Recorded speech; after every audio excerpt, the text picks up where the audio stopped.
नमस्कार दोस्तों, मैं सुखविंदर और आप सभी का मेरे इस चैनल पे स्वागत है। दोस्तों आज का वीडियो यूएसए पे है। यूएसए का वीज़ा 100%, यूएसए का वीज़ा 10 इयर्स का, यूएसए का वीज़ा 5 इयर्स का, यूएसए का वीज़ा 3 इयर्स का। यूएसए में आप H1 visa, B1, B2, F1, F2 visa, L1 category का वीज़ा आप कैसे यूएसए का वीज़ा ले सकते हो। दोस्तों मैंने लास्ट वीडियोस डाली थी यूएसए की और उस वीडियो के ऊपर बहुत सारे कमेंट्स आए और उन कमेंट्स में नॉर्मली आप सभी के क्वेश्चन थे कि हम यूएसए का वीज़ा 100% कैसे ले सकते हैं, हम यूएसए कैसे अप्लाई कर सकते हैं, कैसे हम यूएसए का टूरिस्ट वीज़ा ले सकते हैं, कैसे हम वर्क परमिट ले सकते हैं, या मैं ऑलरेडी यूएसए में हूँ और मैं अपने पेरेंट्स को यूएसए में कैसे बुला सकता हूँ, या मैं वहाँ पे पढ़ाई करने गया था और मेरी शादी हो गई है और मैं अपने स्पाउस को यूएसए में कैसे बुला सकता हूँ, और यूएसए का वीज़ा कितने टाइम में लगता है, क्या इसका प्रोसेस है, कितना इसमें खर्चा आता है। ये सारी बातें आज मैं इस वीडियो में आपको क्लियर करूंगा। बट इन सभी से पहले मैं आपको बोलूँगा कि अगर आपने मेरा चैनल सब्सक्राइब नहीं किया तो आप चैनल को सब्सक्राइब कर लें, क्योंकि यहाँ पे आप जो भी कमेंट्स डालते हो या मैं जो भी वीडियो डालता हूँ वो आपके लिए बड़ी इन्फॉर्मेटिव होती हैं और आपके कहीं ना कहीं वो काम आती हैं। सो आज का वीडियो शुरू करने से पहले मैं आपको ये बताना चाहता हूँ कि इस चैनल पे आपको बिल्कुल ऑथेंटिक इन्फॉर्मेशन के साथ साथ आपको रिजल्ट्स भी देखने को मिलते हैं। अगर आपने मेरी वीडियो देख के अगर आपने मेरे पास अपनी कोई फाइल अप्लाई की है या हमारे पास आपकी कोई एप्लीकेशन आपने दी है तो आपको उसका रिजल्ट भी देखने को मिलेगा।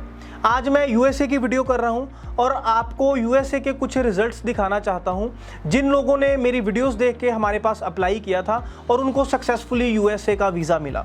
तो दोस्तों सबसे पहले मैं आपको दिखाना चाहता हूं कि एक ये वीज़ा है यूएसए का और उसके बाद इनको यूएसए का वीज़ा मिला है, ये यूएसए का वीज़ा है, और ये यूएसए का वीज़ा है, इनको भी यूएसए का वीज़ा मिला है और इनको भी यूएसए का वीज़ा ग्रांट हुआ है। दोस्तों ये जो सारे वीज़ाज अप्रूव हुए हैं वो सिर्फ और सिर्फ एक चीज़ की वजह से हुए हैं कि ये सारे वीज़ा ऑथेंटिक डॉक्यूमेंट्स के ऊपर लगाए गए हैं। सो आज की वीडियो दोस्तों हम शुरू करते हैं। सबसे पहले मैं आपको बताना चाहता हूँ कि यूएसए में मेजरली 2 वीज़ा कैटेगरीज हैं। पहली कैटेगरी है माइग्रेंट वीज़ा और दूसरी कैटेगरी है नॉन माइग्रेंट वीज़ा।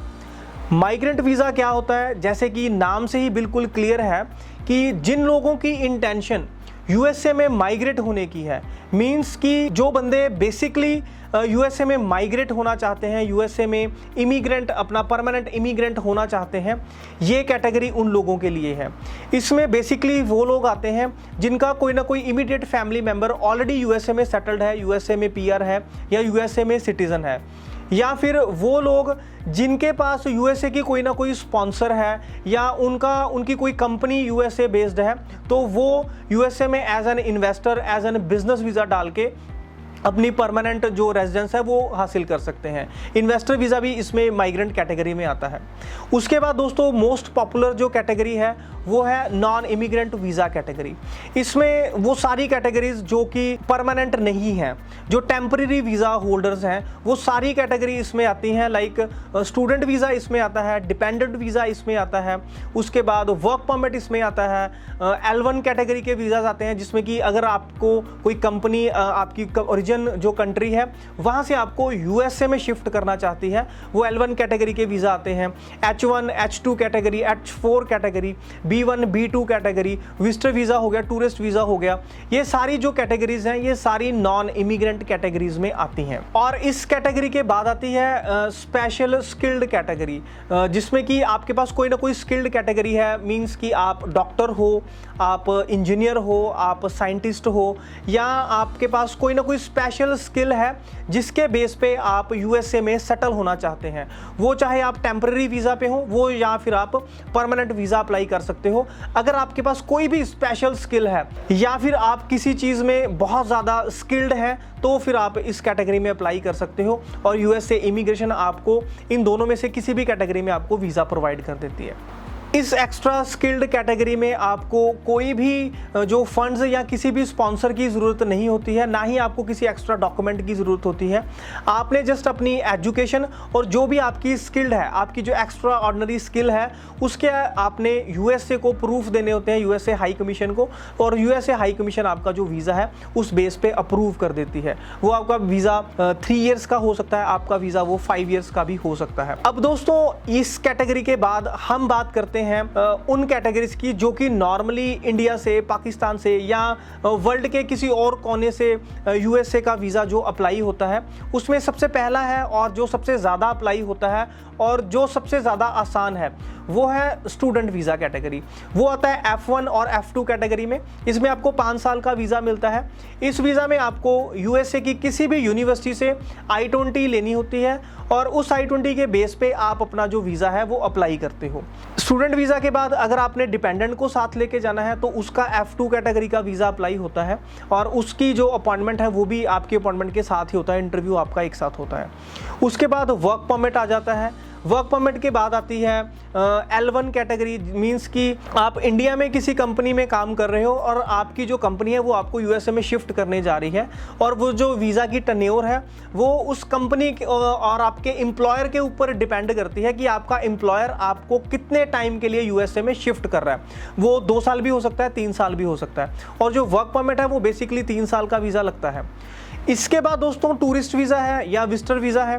अगर आपने अपने यूएसए में किसी भी फ्रेंड्स को, फैमिली को विजिट करने जाना है तो आपका विजिटर वीज़ा लगेगा। अगर आपने यूएसए में घूमने जाना है, एज एन टूरिस्ट जाना है, तो आपका टूरिस्ट वीज़ा लगेगा। इसकी जो लेंथ होती है, इसकी 10 ईयर की जो टन्योर होती है, 10 साल का आपको वीज़ा मिलता है और इसमें आपकी जो एंट्री है वो मल्टीपल एंट्री होती है। आपको मैक्सिमम 180 डेज आप स्टे कर सकते हो यूएसए में, उसके बाद आपको वापस आना होता है। अगर आप 180 डे से ज़्यादा स्टे करते हो यूएसए में तो वहाँ पे आपको इलीगल माइग्रेंट जो है वो करार कर दिया जाता है और आपको हो सकता है डिपोर्ट करके वापस भेज दिया जाए या आपका वीज़ा भी कैंसिल कर दिया जाता है। सो इस चीज़ के लिए आपको पहले से ही प्रिपेयर होना चाहिए कि आपने आपका जो आइटनरी है, आपने कब जाना है और कब वापस आना है। अब दोस्तों बात करते हैं हम एप्लीकेशन के ऊपर कि अगर आपने इनमें से किसी भी वीज़ा की एप्लीकेशन करनी है तो आपने वो एप्लीकेशन कैसे करनी है। बिल्कुल स्मूथ प्रोसेस है उसका।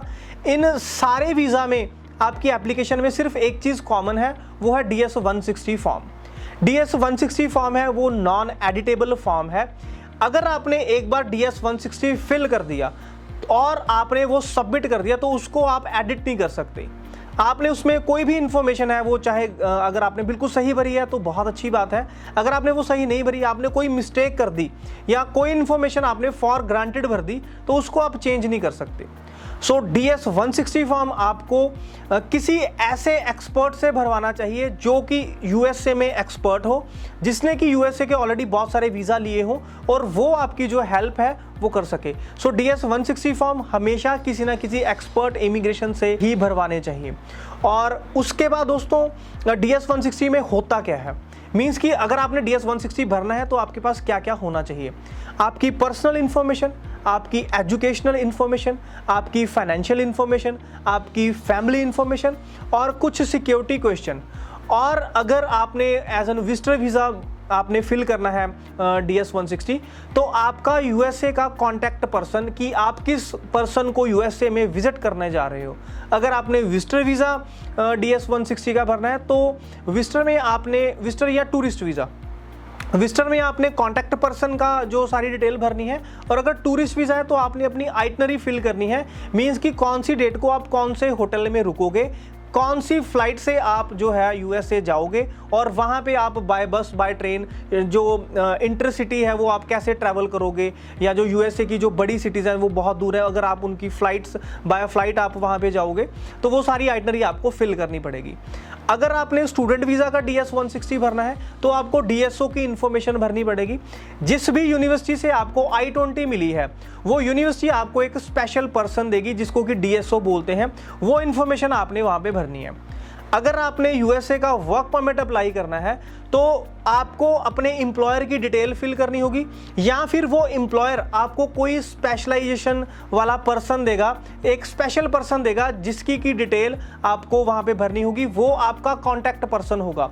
मींस कि जब भी आप यूएसए में ट्रैवल करोगे और आपने जो कांटेक्ट करना है वो आपने उस पर्सन को करना है। वो पर्सन यूएसए बेस्ड भी हो सकता है, यूएसए का सिटीजन भी हो सकता है। ये सारी चीजें होगी कि आपने DS 160 कैसे भरना है और क्या क्या चीजों का ध्यान देना है। अब दोस्तों DS 160 फिल करने के बाद आपको अपनी अपॉइंटमेंट लेनी पड़ती है और एम्बेसी फीस पे करनी पड़ती है। अगर हम एम्बेसी फीस की बात करें तो यूएसए में एम्बेसी फीस $160 है। और अगर आप स्टूडेंट वीज़ा लगा रहे हो तो स्टूडेंट वीज़ा में आपकी जो सर्विस फीस भरनी पड़ेगी, एक्स्ट्रा जाएगी ये सर्विस फीस। ये पहले $200 थी, बट आज की डेट में ये $350 हो गई है। ये जो सर्विस फीस है, ये सर्विस आईडी आपको बनानी पड़ेगी और वहाँ पे आपको फिल करनी पड़ेगी। सर्विस फीस 1 ईयर के लिए वैलिड होती है। मींस कि अगर आपने आज अपना स्टूडेंट वीज़ा अप्लाई किया और वो वीज़ा आपका रिफ्यूज़ हो गया तो आप दोबारा से अगर आपने रीअप्लाई करना है तो आपको एम्बेसी फीस दोबारा भरनी पड़ेगी। सर्विस फीस दोबारा भरने की ज़रूरत नहीं है। वर्क वीज़ा में आपको अपने एम्प्लॉयर की तरफ से कंफर्मेशन ऑफ एम्प्लॉयमेंट का जो लेटर है वो चाहिए और वो आपने अपनी जो अपॉइंटमेंट है वहाँ पे लेके जाना है। यूएसए में 2 अपॉइंटमेंट बुक होती हैं। पहली जो अपॉइंटमेंट बुक होगी उसमें आपके बायोमेट्रिक होंगे, आपकी फिंगरप्रिंट्स वगैरह सारा कुछ होगा, आपकी जो आईज है वो स्कैन होगी, आपकी फ़ोटोज़ होगी और नॉर्मल जनरल चेक होगा, आपके डॉक्यूमेंट की वेरिफिकेशन होगी। नॉर्मली इसको 2 से 3 घंटे लग जाते हैं। उसके बाद आपकी जो दूसरी अपॉइंटमेंट है उसमें आपका इंटरव्यू शेड्यूल होगा। वो आपका टाइमिंग है वो कोई भी हो सकती है, 9 बजे से लेके शाम के 5 बजे तक कोई भी अपॉइंटमेंट हो सकती है।